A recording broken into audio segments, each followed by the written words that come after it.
buenas noches. Le damos la más cordial bienvenida a su programa médico Avances en Salud. Estamos iniciando una nueva semana de bendición en presencia de una gran doctora, médico pediatra, que nos acompaña el día de hoy. Nos va a hablar acerca de la prevención de enfermedades respiratorias en niños e influenza. Sabemos que ese es un tema que nunca pasa de moda. En toda la época, en todos los meses del año, realmente siempre hay presencia de enfermedades respiratorias. Pero hoy en día hemos escuchado hablar en los medios de comunicación y a diferentes personas, especialmente a padres de familia, que hablan con respecto a la influenza y su relación con otras enfermedades.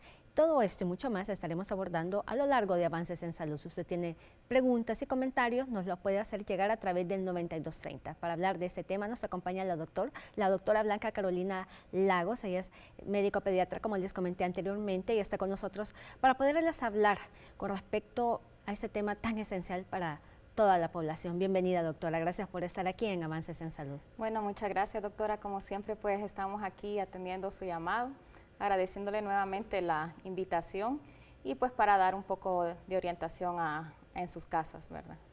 Doctora, cuéntenos un poco de cómo está la incidencia. Usted que está muy empapada todos los días, ve diferentes pacientes y le preguntan constantemente con respecto a lo que es la influenza. ¿Cómo está la incidencia? ¿Cuál ha sido su experiencia en este tiempo? Pues no, las enfermedades respiratorias pues siempre son bastante frecuentes en todo el año, ¿verdad?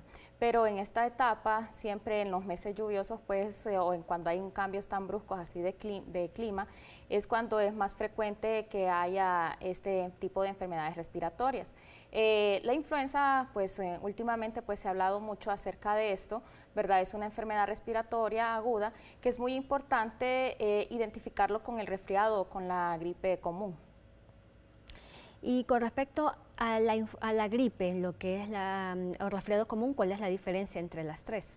Y la influenza, por supuesto. Sí, bueno, la influenza, como les decía anteriormente, es una enfermedad respiratoria que ha estado, pues, ha salido bastante ahora en los diarios, ¿verdad? Han habido muchos casos precisamente por un tipo de cepa que es un tipo de virus de influenza, que es el H1N1, ¿verdad? Son inicios súbitos en comparación con un resfriado común, dan fiebres altas, 39, 40 grados, da bastante malestar general y a veces puede venir acompañado también de otros tipos de síntomas, ¿verdad? Como ser diarrea, vómitos, dolor abdominal, que no está relacionado con el resfriado o gripe común, que muchas veces los pacientes pues se recuperan rápidamente. En cambio, la influenza ya hay mayor compromiso del estado general. ¿Cómo se transmite la influenza? Bueno, la influenza se transmite, como todas las enfermedades respiratorias, ¿verdad?, mediante gotitas de aerosol, estornudos, ¿verdad? Si un paciente pues tose, echa gotitas de saliva y ese pueden tener, ¿verdad?, si el paciente está infectado y si va a transmitirse a otro paciente, básicamente ya son a pacientes que son susceptibles, por ejemplo, niños menores de 5 años o pacientes que padecen de alguna enfermedad crónica, pacientes asmáticos, diabéticos, que su sistema inmunológico esté alterado. Por eso es que ahora en la campaña de vacunación, ¿verdad?, para poder vacunar a todos estos pacientes con el virus de la influenza, ¿verdad?, durante la vacunación, pues se va dirigido precisamente a estos pacientes que son los pacientes más susceptibles para padecer esta enfermedad. ¿Puede un paciente iniciar con un resfriado común o gripe, cualquier enfermedad respiratoria y posteriormente, debido a la contaminación que hoy existe en cualquier lugar, se puede desarrollar la influenza? Sí, es que lo que pasa es que, por ejemplo, si tenemos un paciente que está ya predispuesto, ya tiene una predisposición, ¿verdad?, ya tiene la susceptibilidad, como mencionaba, los niños menores de 5 años o las personas arriba de 65 años, pues estas pacientes son más propensos para padecer de esta infección. Como le mencionaba anteriormente, pues la influenza es un virus más, ¿verdad? Un virus más de la gripe que podemos nosotros mencionar, pero el problema está en que estos síntomas pues que se producen son más severos. Hay varios tipos de influenza, varios tipos de virus que pueden producir la influenza y uno de ellos pues es que el que tuvimos o el que tenemos, mejor dicho, actualmente que hay mayor predisposición, que es el H1N1. Doctor, usted nos hablaba con respecto a la vacuna. todos los padres de familia quieren aplicar la vacuna a sus hijos. Está hoy en día indicado, ya prescrito por el esquema de vacunación de nuestro país y ¿cada cuánto se debería de aplicar? Bueno, la vacuna de la influenza, ¿verdad? Hay diferentes tipos de vacunas. La que están colocándose ahora, pues ahí está la trivalente. A nivel también privado está la tetravalente. ¿Qué quiere decir eso? Que la trivalente cubre para 3 tipos de cepas y la tetravalente, ¿verdad? Para 4 tipos de cepas. Entonces, lo indicado es vacunar una vez al año, puesto que estos virus van cambiando, ¿verdad? En su endemicidad cada año, son virus diferentes. Entonces, de ser recomendable, sí se recomienda vacunar una vez al año. ¿En qué pacientes? Bueno, nosotros vamos encaminados más a los pacientes que son menores de 5 años, ¿verdad? O si no, los pacientes que tienen pues una enfermedad crónica, pacientes que han padecido de neumonía, que han sido prematuros, que cuando nacieron tuvieron necesidad de utilizar un ventilador mecánico, pacientes que padecen de asma bronquial o que han tenido neumonías a repetición. Entonces, estos pacientes ya van generando algún tipo de susceptibilidad y estos pacientes sí tienen que vacunarse, ¿verdad? Si un niño está enfermo, ¿puede aplicarse la vacuna? Eso es una pregunta bastante frecuente entre los padres, porque a veces uno dice, ¿por qué se enfermó? ¿Verdad? ¿Qué fue primero? Si fue la vacuna la que llevó la enfermedad o el niño ya estaba enfermo. Siempre pues es necesario hacer un examen clínico completo para ver si no tiene alguna otra infección, alguna infección bacteriana o alguna infección viral que esté ahí de forma latente y tal vez no se ha manifestado con los síntomas. Entonces, eso queda bastante a criterio médico. A veces hay mitos acerca de que si un niño está con fiebre no hay que vacunarlo, pero precisamente por eso, porque muchas veces la vacuna puede enmascarar la enfermedad o viceversa, entonces eso queda a criterio médico y por eso es que siempre tiene que ser un personal, ¿verdad?, que está debidamente entrenado, que tiene que aplicar esta vacuna o cualquier otra vacuna precisamente para detectar cualquier síntoma o cualquier signo de alarma. ¿Cuáles podrían ser algunos efectos secundarios de la aplicación de la vacuna? Como toda vacuna, ¿verdad? Uno de los principales efectos pues es precisamente la fiebre. Entonces puede generarle fiebre, puede generar mal estado general, puede generar un síndrome catarral, ¿verdad? Una pseudogripe, ¿verdad? Un pseudocatarro, o sea, puede haber una manifestación, ¿verdad? Pero de forma leve de la enfermedad. Que no va a compararse con las manifestaciones clínicas severas ya si estuviera instaurada la enfermedad. Entonces, toda vacuna puede darle estos síntomas y ahí es cuando es necesario pues dar algún tipo de medicamento, ¿verdad? Bañar al niño o se le debe de colocar medios físicos, ¿verdad? Pañitos de agua tibia o también a veces es necesario pues ya cuando esa fiebre no cede, entonces darle acetaminofén. ¿Se podría aplicar con otras vacunas concomitantemente? Sí se puede aplicar con otro tipo de vacunas.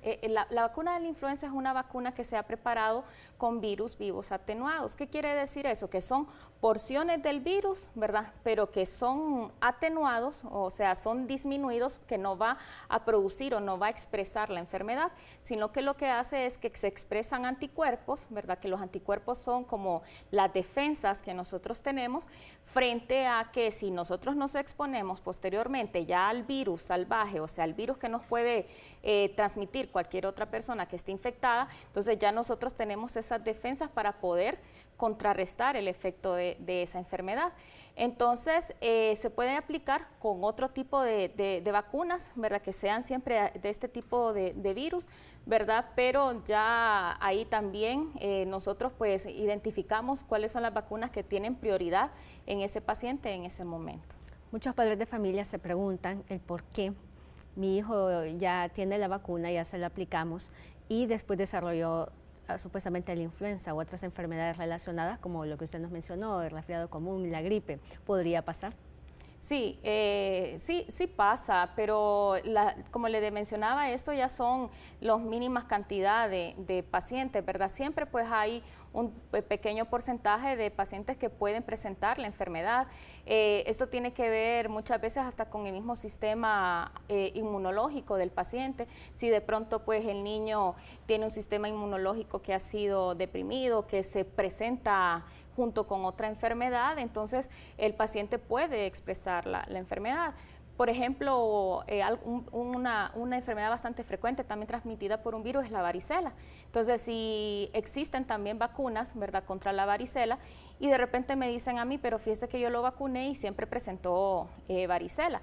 Hay que tener en cuenta y siempre hay que tener bien en claro eso, y yo siempre se los digo a mis pacientes, que la vacuna lo que va a ayudar es a contrarrestar las complicaciones mismas de la enfermedad, no es que le va a quitar la enfermedad en sí. Entonces, si un paciente ha sido vacunado por influenza y de pronto tiene un virus, ¿verdad?, o una enfermedad respiratoria similar, entonces, pero decimos, pero ¿por qué? Si ya ha sido vacunado, ¿verdad? Pero lo que no contrarrestamos en sí la enfermedad, sino que las complicaciones mismas de esta enfermedad.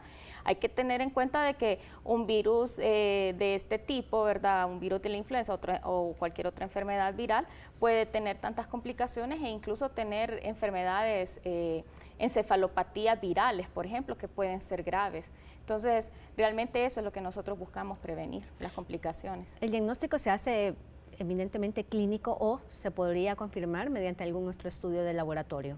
Sí, el diagnóstico es, como usted mencionaba, ¿verdad?, meramente clínico.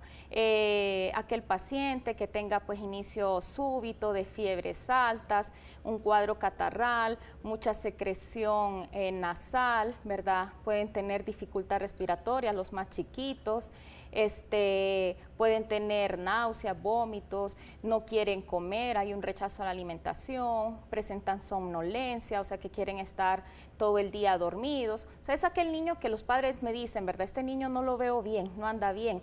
Entonces, esos pueden ser, ¿verdad?, unos síntomas principales de la influenza. ¿Cómo podría estar un hemograma, un examen de rutina, de control que se hace comúnmente hoy en día a los niños que están con fiebres o cuadros que podrían parecer bacterianos, pero en realidad son virales o viceversa? No es tan fácil porque hoy en día vemos que los virus mezclados con las bacterias. ¿Cómo se vería un hemograma en este caso? Sí, bueno, nosotros podemos mandar a hacer un hemograma para poder determinar si nos puede dar así como alguna idea si es una infección bacteriana o viral. Entonces nosotros en nuestra sangre pues tenemos diversos tipos de células, ¿verdad? Entre ellas pues están los glóbulos blancos, que los glóbulos blancos son aquellas células que se van a incrementar, digamos, cuando hay algún tipo de infección. Entonces, hay algo que siempre yo les explico a los papás, que cuando hablamos de infección no necesariamente es una infección bacteriana, porque si me dicen, pero si el niño tiene infección, ¿por qué no me dio antibióticos?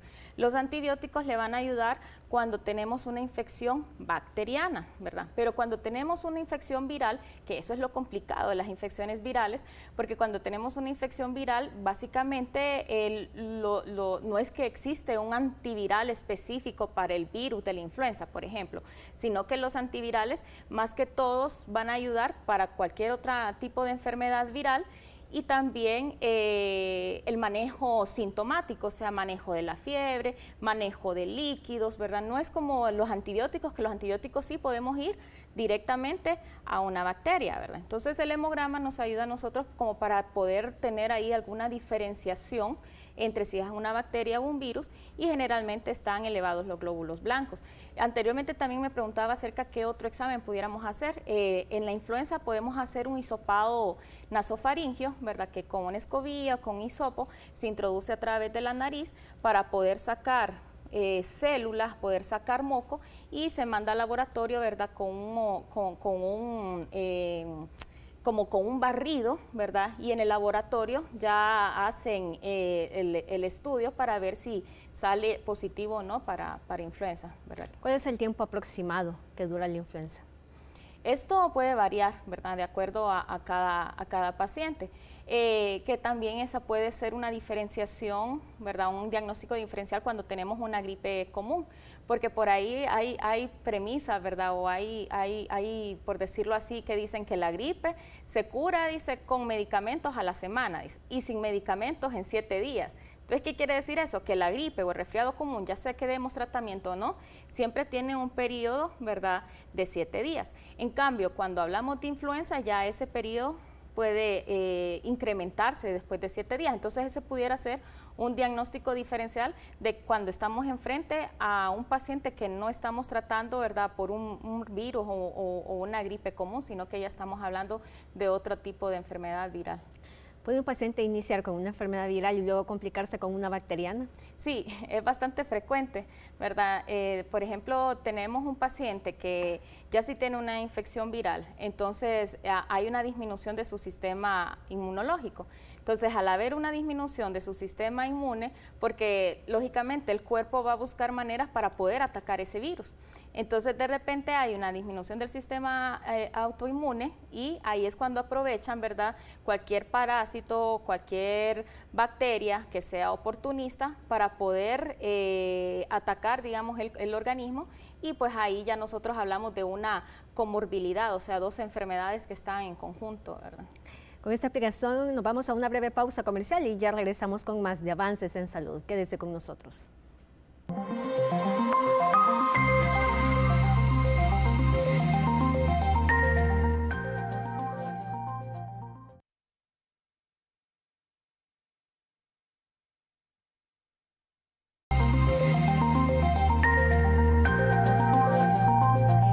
Con más de Avances en Salud, muchísimas gracias por su fiel sintonía, recordándonos que ustedes nos pueden escribir sus mensajes, sus comentarios a través del 9230. Estamos con la doctora Blanca Carolina Lagos, médico pediatra, y nos está hablando con respecto a la influenza y enfermedades respiratorias. Le hemos dedicado un buen tiempo a la influenza, porque sabemos que usted tiene muchas preguntas con respecto al tema y vale la pena poderlo aclarar.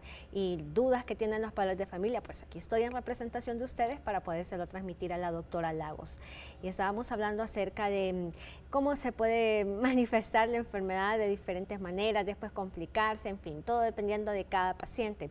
Pero pasa también, doctora, que no solamente los niños se enferman, sí son los que usted nos decía que tienen mayor propensión, pero cuando un adulto también tiene su sistema inmunológico deprimido por diferentes factores, es diabético o muchas otras enfermedades que podrían estar cursando en este momento y podrían adquirir la enfermedad y transmitirlo a los niños.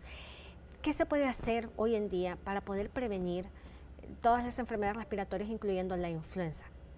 Sí, eso pues es bien complejo porque no es fácil, sí. De repente si tenemos un papá o una mamá que está enferma, que tiene sintomatologías, pues de cualquier otra enfermedad respiratoria, aún más de influenza, pues lo ideal es tratar de aislarse, ¿verdad? Que se aísle. Es necesario a veces que exista un solo cuidador para esa persona, para que así no estén todas las personas, las que viven en la misma casa, ¿verdad?, no estén expuestas directamente al paciente que estaba enfermo. Entonces lo que se busca siempre es que ese paciente o ese adulto se aísle y que tenga pues el menor contacto al resto de la familia, porque algo bastante en particular, y no solamente con la influenza, sino que con todas las enfermedades respiratorias, es precisamente eso, el hacinamiento, ¿verdad? Entonces el hacinamiento, cuando hablamos de hacinamiento, es que hay muchas personas viviendo en una sola casa, entonces eso puede también hacer de que se incremente la transmisibilidad al resto de la familia. Con respecto a todas las demás enfermedades respiratorias que definitivamente aquí estamos viendo, la definición que es muy importante y reforzándolo, aunque la doctora ya lo había mencionado anteriormente, de lo que ahora pasamos no solamente en la influenza. Sabemos que es una enfermedad respiratoria, pero también existen otras que a continuación la doctora les seguirá comentando acerca de ellas.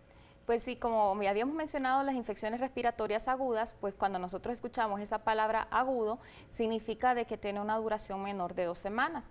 Entonces, esas pueden ser transmitidas ya sea por bacterias, como les decía, o por virus.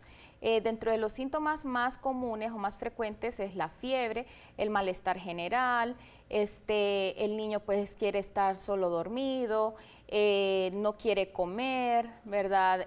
Puede manifestarse con dolor en oído, hay bastante rinorrea, le llamamos, que rinorrea es bastante secreción nasal, hay tos y puede ir evolucionando incluso hasta dificultad respiratoria en los más pequeños. Las vías aéreas de los recién nacidos o de los niños lactantes, ¿verdad?, que son los niños lactantes hasta 2 años, son muy pequeñas. Entonces, cualquier tapón de moco, ¿verdad?, puede hacer que se comprometa el patrón respiratorio de este paciente, y es cuando lo vamos a ver que van a llegar, o las mismas mamás o papás nos empiezan a decir, es que el niño lo veo cansadito, el niño no quiere comer, ¿verdad?, porque el niño es sabio, él sabe de que vive más tiempo, ¿verdad?, sin comida que sin oxígeno. Entonces el niño no va a querer comer si no está oxigenándose bien en su organismo. Entonces son algunos de los síntomas que nosotros podemos presentar, y de mayor cuidado entre los más pequeños, porque nos puede llevar a complicaciones e incluso a hospitalizaciones. ¿Cuáles son las enfermedades respiratorias más frecuentes, además de la que usted ya nos habló al inicio del programa? Sí, bueno, nosotros dividimos la parte que es infecciones respiratorias, ¿verdad?, altas, o infecciones respiratorias bajas. Ahí, como vemos en la imagen, pues, tenemos lo que son las vías respiratorias altas, que usualmente es la rinofaringe. Entonces son aquellos niños que padecen de sinusitis o rinosinusitis.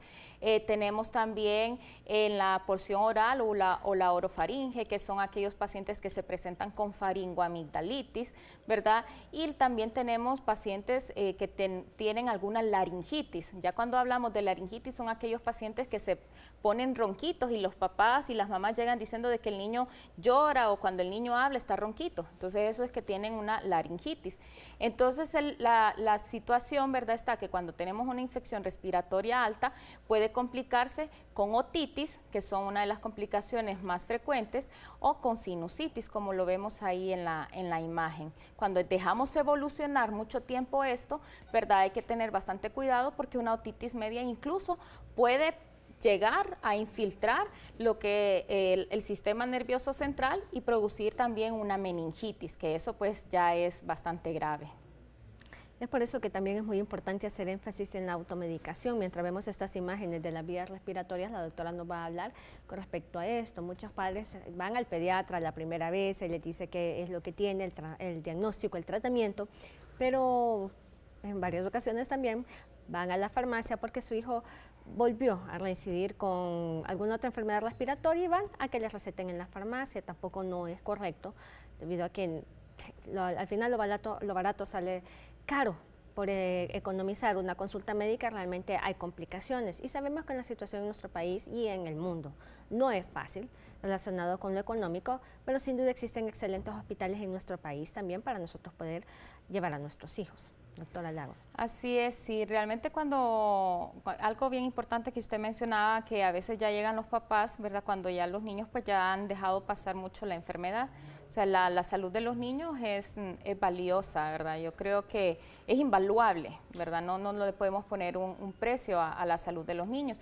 Y sí, es cierto, ¿verdad?, ya pueden llegar complicados cuando ya se les empiezan a dar algún medicamento que no es para el paciente, o empezamos a dar antibióticos, ¿verdad?, que como les decía anteriormente, cuando hablamos de antibióticos ya es de infecciones bacterianas, y las infecciones virales entonces podemos dejarlas pasar, y eso pues puede ser grave.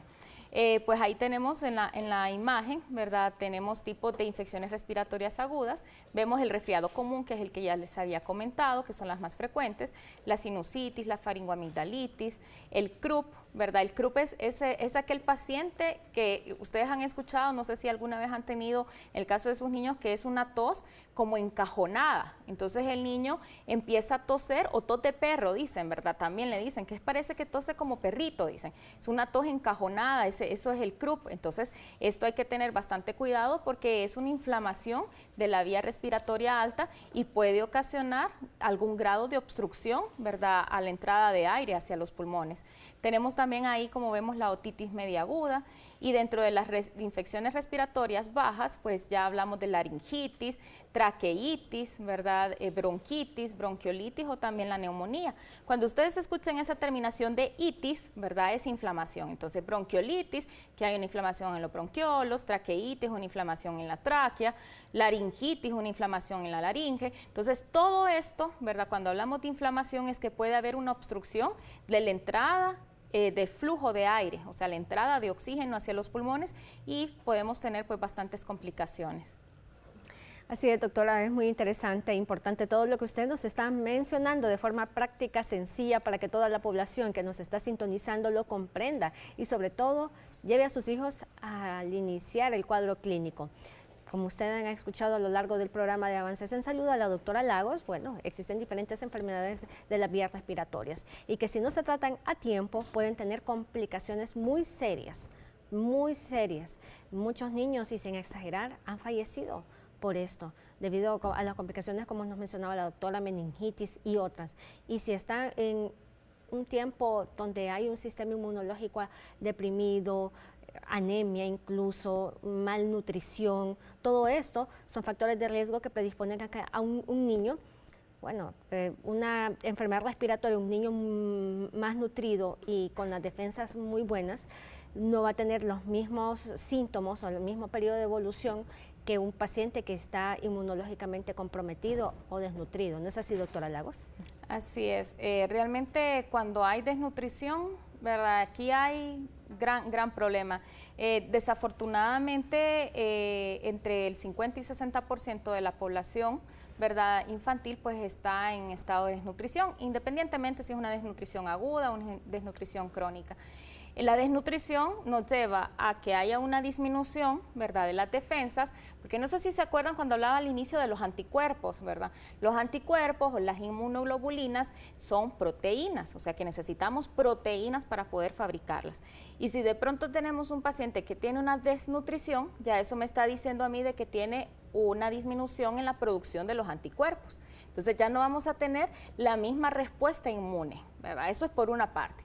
Por otra parte, cuando estamos dando medicamentos a estos pacientes, tampoco van a tener una respuesta aceptable o una respuesta favorable. ¿Por qué? Porque hay algunos medicamentos que necesitamos de las proteínas para que estos se transporten. E imagínense ustedes, si tenemos un niño que sea desnutrido, ya su sistema inmunológico está deprimido, o sea que puede venir cualquier infección a poder afectar a este paciente. Y si queremos dar un tratamiento y al dar el tratamiento igual no vamos a tener una buena respuesta al medicamento, entonces ahí es bastante complejo, ¿verdad? Y son niños que son más propensos a padecer de infecciones y de sus complicaciones. En pantalla estamos viendo los signos y síntomas de alerta, de alarma, ¿verdad? Un padre, madre de familia, cuando su niño ya, si está en tratamiento, bueno, hay que visitar nuevamente al médico y si no, pues aún con mayor motivo.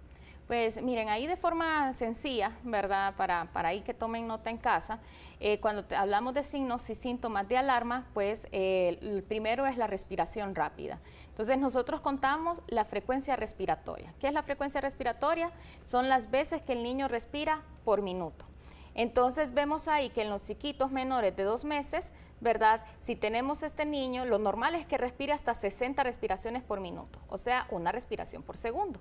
Si tenemos ese paciente que respira más de 60 respiraciones por minuto, ojo, ¿verdad? Eso quiere decir que el niño ya tiene una dificultad respiratoria.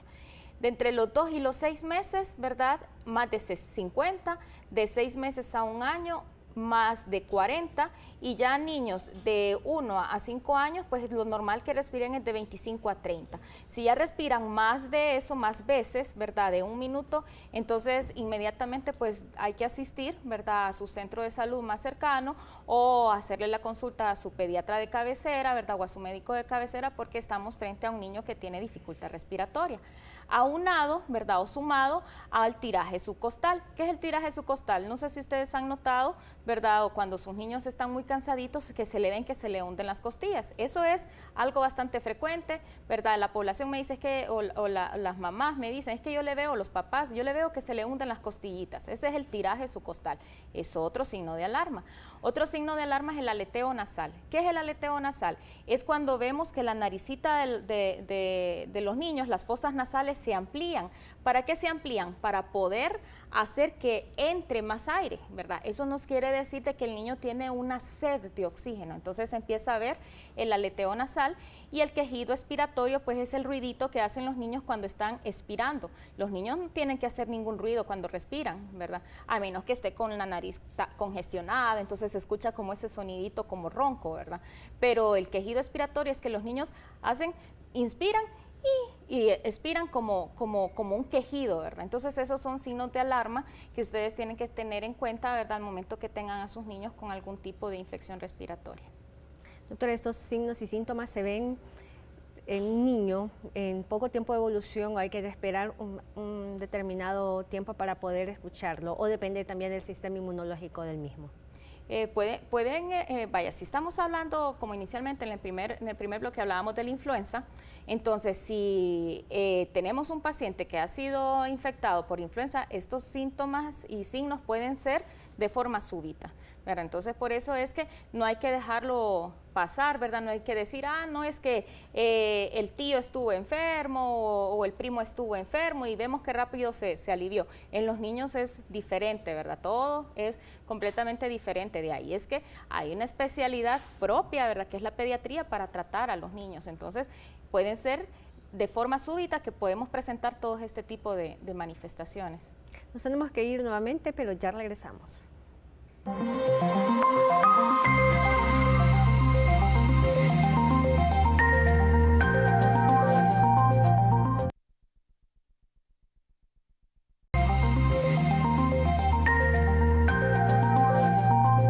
Seguimos hablando acerca de la prevención en enfermedades respiratorias, de las vías respiratorias en niños específicamente. Ya hizo sus comentarios o sus preguntas a través del 9230, me imagino que sí. Dentro de un momento daremos respuesta a cada una de ellas. Estábamos hablando de los signos y síntomas de alarma en el segmento anterior, y dándole continuidad a lo que la doctora nos estaba explicando, es muy importante que usted, padre, madre de familia, por favor, tome las medidas de prevención. También sabemos que muchos de los padres nos vemos obligados a llevar a nuestros hijos desde edades muy tempranas a kinder, nurseries y otros lugares de estimulación temprana para el cuidado de ellos. Y sabemos que la propagación también de muchos virus, bacterias y otros son bastante frecuentes. Muchos niños dicen, muchos padres refieren, cuando tenía mis hijos en mi casa no se enfermaban, ahora los llevo al nursery y solo enfermo pasa. Por lo menos una vez al mes o más se enferma. Y quiero que la doctora nos hable de esto en relación al tiempo que los niños pasan sanos y están enfermos. Muchos padres dicen, bueno, pero mi hijo solo pasa enfermo. ¿Cuánto es el tiempo en que debería de estar sano y no enfermarse? O todo niño durante esta etapa, menor de 4 o menor de 5 años, en el año se podrían enfermar debido a las condiciones, no es que sea normal, pero que se estima de que podrían estarse enfermando con cierta frecuencia, doctora Lagos. Sí, es bastante frecuente las infecciones, por eso pues traemos el tema, porque sí es bastante frecuente las infecciones respiratorias. Pues a menores de 1 año nosotros esperamos que los niños pues se enfermen hasta 4 o 5 veces al año. Y así a medida que los niños pues van incrementando en tamaño, van incrementando en edad, ¿verdad?, en peso, van mejorando ya los hábitos alimenticios, entonces vemos que ya ellos como que van desarrollando también su sistema inmunológico, entonces ya estas infecciones, ¿verdad?, ya van siendo menos frecuentes. Usted dijo algo bastante importante acerca de los nurseries, ¿verdad?, o de los daycares o los lugares de que cuidan a los niños. Pues ahora es casi inevitable, ¿verdad?, porque tanto papá y mamá tienen que trabajar. Entonces se tiene que llevar a un niño, ¿verdad?, de temprana edad a lugares de cuidado materno, ¿verdad? Eso pues es algo inevitable. ¿Qué cosas podemos nosotros hacer como para prevenir que esto pase? Bueno, lo primero y lo básico es la lactancia materna, ¿verdad? La lactancia materna tiene un sinnúmero, ¿verdad?, de defensas, de los anticuerpos que hemos estado mencionando.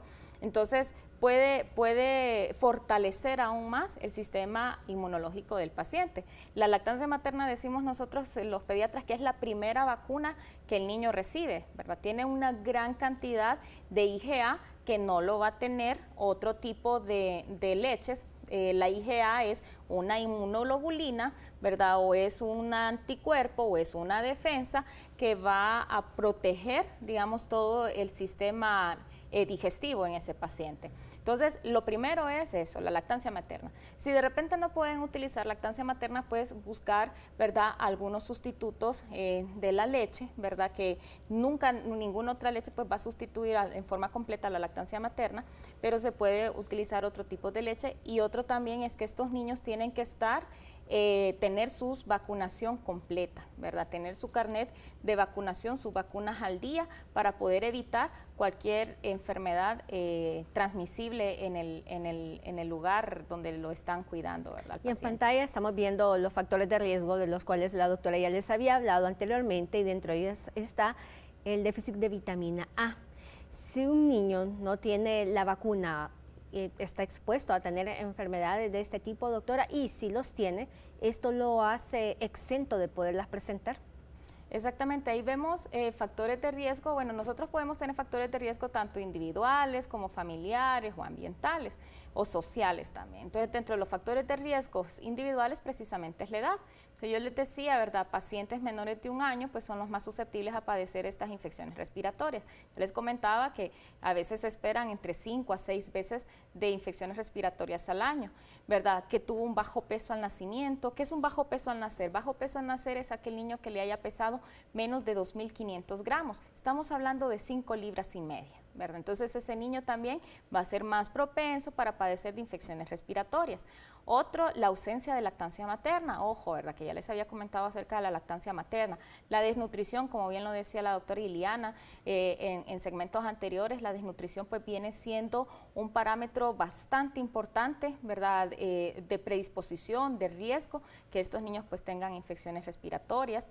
El esquema de vacunación incompleto, ¿verdad? Por eso es importante revisen al día, revisen si tienen su vacunación, pregunten a su pediatra qué otras vacunas hay alternativas que no están tal vez dentro del programa ampliado de inmunizaciones, que yo desea de paso es bastante completo en nuestro país, pero hay algunas vacunas que no están dentro del programa ampliado de inmunizaciones y que solo se colocan a nivel privado. Entonces pregunten a sus pediatras, ¿verdad?, qué otras vacunas pueden colocarles a sus niños. Y la carencia de vitamina A, como ustedes saben, la vitamina A pues son aquellas gotitas como aceitosas que se les dan a los niños cada 6 meses, a partir de los 6 meses hasta los 5 años. Entonces la vitamina A ayuda pues precisamente para aumentar las defensas, ¿verdad?, en los niños, para evitar las infecciones respiratorias, y también ayudan a promover la curación de las heridas.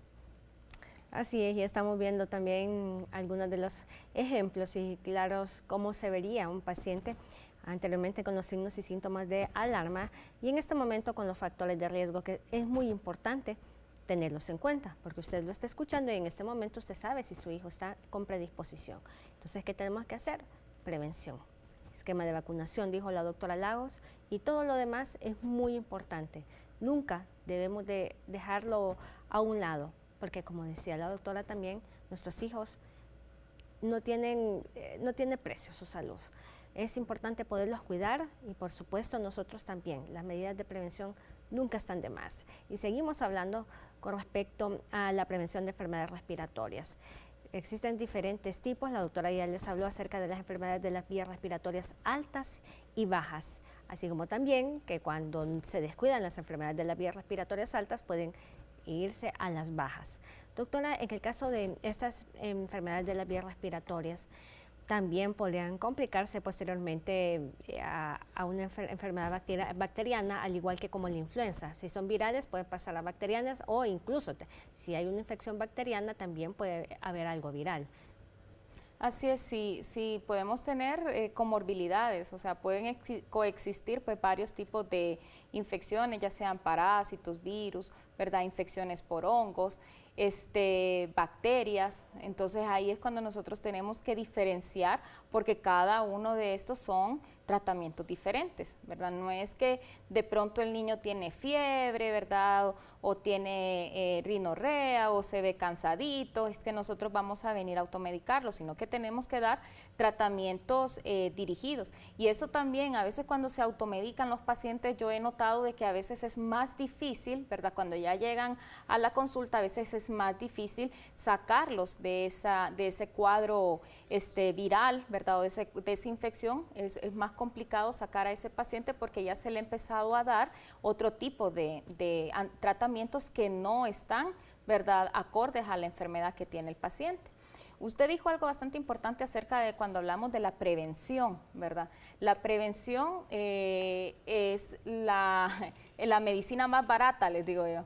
La medicina más barata es la prevención. Entonces, lo que nosotros tenemos que hacer, ¿verdad? Por ejemplo, ahí en los factores de riesgo ambientales es evitar todos esos factores de riesgo. Contaminación ambiental, el tabaquismo pasivo, ¿verdad? Eso hace que los niños pues tengan más predisposición de enfermedades y de infecciones respiratorias. Si papá o mamá fuma o si la mamá fumó durante el embarazo también. Hemos visto, ¿verdad?, que los pacientes nacen ya con esa predisposición, ¿verdad?, a nivel pulmonar para poder padecer de infecciones respiratorias. Cambios de temperatura, por eso les decía, en estas épocas como que pasamos de una época calurosa a una época lluviosa. Entonces, esos cambios súbitos de temperatura también es más frecuente de que presentemos este tipo de infecciones respiratorias. Al hablar acerca de este tema, nos llama mucho la atención que nunca pasa de moda. En toda época del año siempre hay enfermedades respiratorias, tanto en adultos como en niños. Y da tristeza ver cuántos casos hay reportados hasta el momento relacionados con la mortalidad, que nadie quiere hablar de esto y me incluyo, no es fácil. Sin embargo, es algo que hasta cierto punto nosotros lo podemos prevenir. Sabemos que las enfermedades están en todos lados, pero podemos buscar asistencia, podemos educar a nuestros hijos a nuestro nivel, a nuestro alcance, para poder hacer de que se nutran. Realmente podemos tener 20 lempiras, pero es nuestra elección saber qué poder comprar y así poder darle por lo menos algo que no le va a empeorar la situación actual. Y el diagnóstico de todo esto, por supuesto, la doctora ya les va a hablar, que sabemos que varía de acuerdo a cada paciente, el tratamiento igual, el tiempo de evolución igual, porque todas estas enfermedades, tanto altas como bajas, se pueden presentar de manera diferente, como ustedes ya lo han escuchado en el transcurso del programa. Cuéntanos, doctora, acerca de esto. Sí, eso puede variar, ¿verdad? La edad, ¿verdad?, puede ser un determinante fundamental para el diagnóstico y así el tratamiento. Como les decía, las infecciones virales parecieran que fueran más leves, pero son más difíciles de tratar, porque no es como cuando tenemos una infección bacteriana que nosotros podemos dar antibióticos, como les decía anteriormente. Cuando nosotros empezamos a tratar ya una infección viral, ya son tratamientos que damos de forma sintomática, ¿verdad?, o de forma empírica. O sea, dar acetaminofén para bajarle la temperatura, medios físicos, baños de agua tibia, se pueden dar algunos antigripales o medicamentos que disminuyan la producción de moco, ¿verdad? Entonces ya son tratamientos sintomáticos, ¿verdad? Son tratamientos empíricos, no específicamente para tal enfermedad, sino que se dan diversos tratamientos, pero no es que nosotros tenemos que diferenciar o que vamos a dar el mismo tratamiento siempre, ¿verdad? Sino que tenemos que diferenciar el tipo de infección que presenta el paciente. Ahí, como les mencionaba al inicio, ¿verdad?, ahí en la gráfica, pues tenemos la imagen, tenemos cómo podemos diferenciar una gripe común o un resfriado común con una gripe o influenza H1N1. Entonces, si ustedes se fijan, ¿verdad? Lo que les decía al inicio, tenemos inicio súbito de temperatura hasta 39 grados en la H1N1, en cambio en la gripe común pues no va a llegar a 39. Cuando ya nosotros tenemos, que es un diagnóstico diferencial que tenemos que hacer, si ya tenemos fiebres tan altas a 39 grados, pues es importante diferenciarlos con infecciones bacterianas, entonces ahí ya necesitamos otro tipo de tratamiento. Vemos que es intenso el dolor de cabeza, ¿verdad? Van a haber escalofríos en un H1N1, ¿verdad? Hay bastante cansancio, dificultad para respirar, el niño no quiere comer, ¿verdad? Hay dolor en la garganta, hay bastante tos, que es una tos seca y continua, ¿verdad? Hay bastante moco. Fíjense que en influenza H1N1 no hay tanto producción de moco, ¿verdad? Como lo es en el gripe común, ¿verdad? Pero sí se da bastante tos, ¿verdad? Pero es una tos seca. Dolores musculares son bastante intensos, ¿verdad? El niño pues quiere estar solo acostado, no se moviliza o apenas se mueve. Eso también lo pueden ver en los niños chiquitos, en los niños menores de 1 año, que el niño pues llora, ¿verdad? Mucho, y cualquier movimiento que haga pues el niño también está bastante lloroso, está irritable, ¿verdad? Y el ardor en los ojos también son intensos en un H1N1, e incluso podemos tener datos también de conjuntivitis, o sea que la conjuntiva se manifieste o se ponga roja, ¿verdad? También son bastante frecuentes en la H1N1. Nos vamos nuevamente y ya regresamos.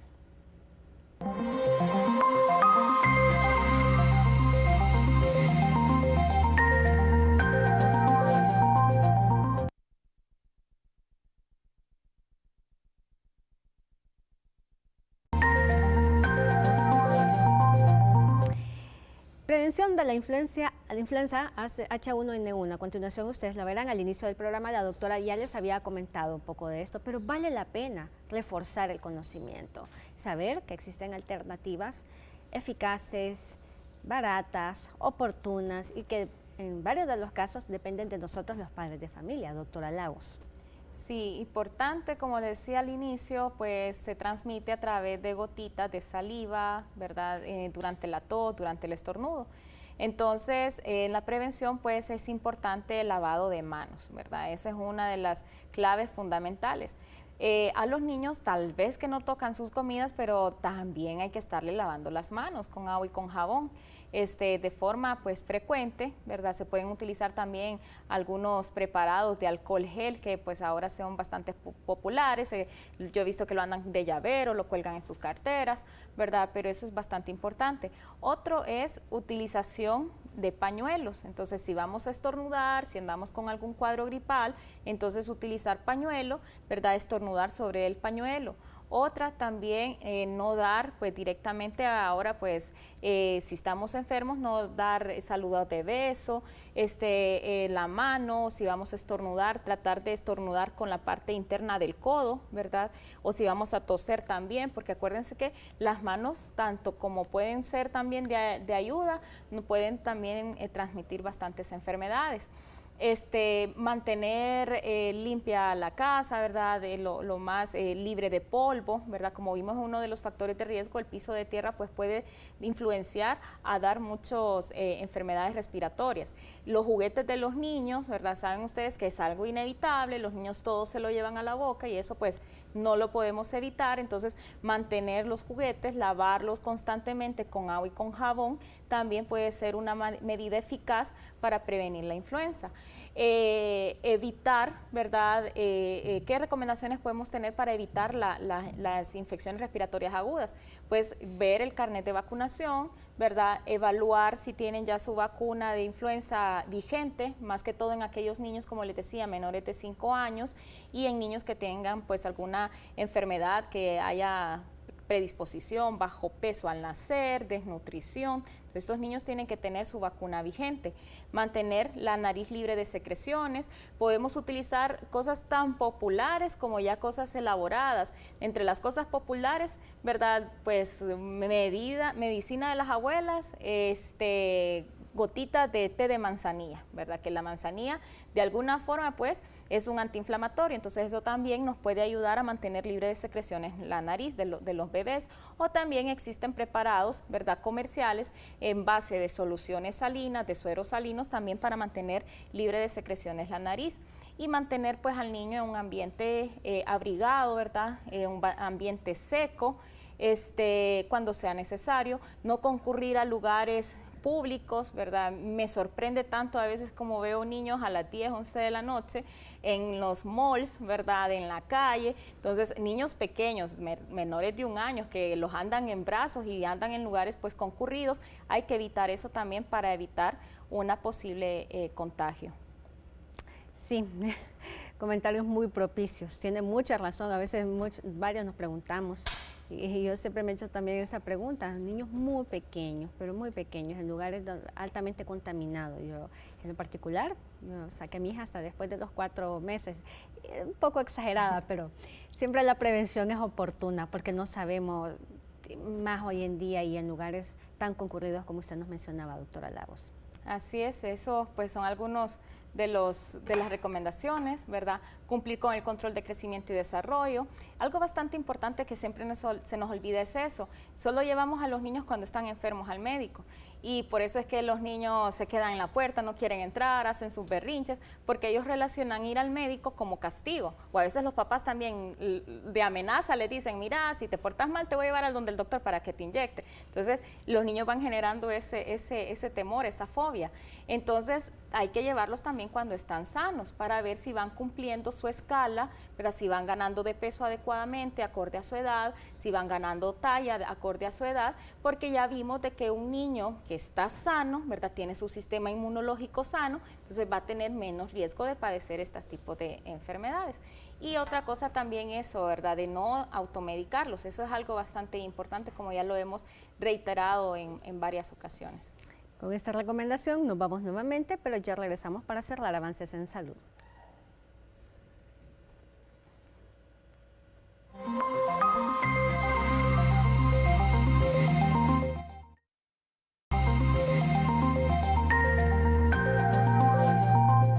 Estamos llegando al final de Avances en Salud. Gracias por habernos acompañado. También a la doctora Blanca Carolina Lagos Rivera por haber estado con nosotros. Es una total bendición. Sabemos que este programa ha quedado grabado en sus mentes y en sus corazones y hacemos énfasis siempre en la prevención. Doctora Lagos, ¿dónde la pueden contactar? Y de paso ustedes anoten, busquen un lápiz, un papel, la dirección de la doctora. Un excelente médico pediatra, como ustedes ya la han visto en el transcurso del programa, muy ética, práctica y una verdadera hija de Dios, sobre todas las cosas. Amén. Doctora. Pues bueno, estamos en Hospital y Clínica San Roque, en la colonia Miraflores, como ven ahí el contacto. Para citas, pues 99 57 54 68. Ahí está mi correo electrónico y pues ahora todos tenemos que estar en Facebook. Entonces también estamos en Facebook. Me pueden buscar como DRA. Blanca Carolina Lagos, mi pediatra, ¿verdad? En Facebook. Ahí pues trato de subir esporádicamente algunos consejos o también trato de responder algunas inquietudes que ustedes tienen, ¿verdad? Mediante mensajes, ya sea en inbox o en mensajes en Facebook. Gracias, doctora. Le esperamos nuevamente. Ustedes en sus hogares, como siempre, les invitamos a que continúen en sintonía del Estelar Noticias, Canal 10. Buenas noches.